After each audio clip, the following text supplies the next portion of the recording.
Traditional glute exercises like hip thrust, lateral band walks, clamshells typically work the glute max and the muscles of the posterior hip in a more shortened position. But in order for a muscle to be strong, we also want to be able to eccentrically lengthen. So think of loading a spring. We want to be able. Hey guys, today's post is just a simple breakdown on thinking about the glute max and the back side of the hip and the muscles here and why we want to be able to access different movement at the pelvis so we can create space.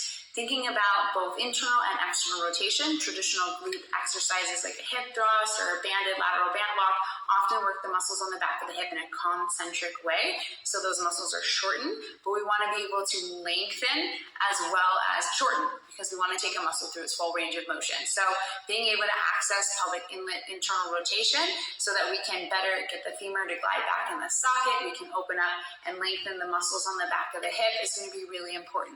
Remembering too, wherever we can lengthen from is where we are going to load on our way up.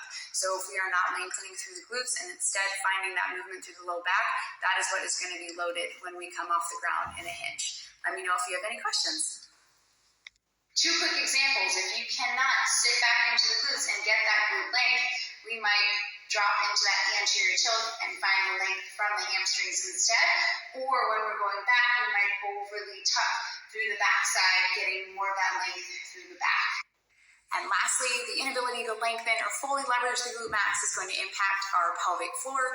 Oftentimes, if we have compression on the back, we're also going to have backside pelvic floor tightness and also influence our abdominal strength and changing the muscle relationships in and around the pelvis.